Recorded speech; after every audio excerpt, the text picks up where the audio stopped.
Okay, children, today we will discussing about the cucumber. దీని నాటు దోసకాయ అని కూడా అంటారు. ఓకే, అయితే బీపీని కంట్రోల్ చేసేటటువంటి యొక్క న్యాచురల్ కుకుంబర్. ఓకే, అయితే మరి ఎలా తగ్గిస్తుంది సార్ అని మీకు డౌట్ వచ్చిండొచ్చు.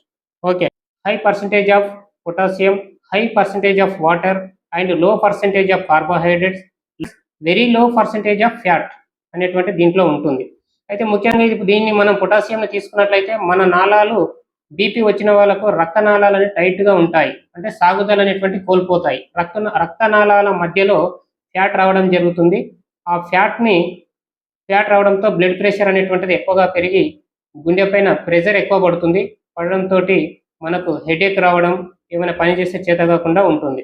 అయితే మరి దీన్ని తగ్గించుకోవడానికి మనము ఏం చేయాలి అంటే ఈ యొక్క నాటు దోసకాయని మనం ప్రతిరోజు మార్నింగ్ పరిగడుపున ఎంటీ స్టమక్న మార్నింగ్ ఈవినింగ్ బిఫోర్ డిన్నర్కి ముందు మనం ఈ యొక్క నాటు దోసకాయని ఒక గ్లాస్ మార్నింగ్ ఒక గ్లాస్ ఈవినింగ్ తీసుకున్నట్లయితే ఈ బీపీని మనము ఈజీగా కంట్రోల్ చేయవచ్చు.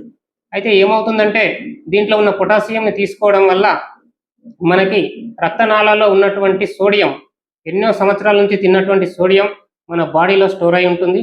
ఆ యొక్క సోడియంని ఈ యొక్క పొటాషియం అనేటువంటిది బయటికి పంపించడం జరుగుతుంది. బయటికి ఎలా పంపిస్తుంది అంటే చెమట ద్వారా కానీ యూరిన్ ద్వారా కానీ బయటికి అనేటువంటిది పంపించడం జరుగుతుంది.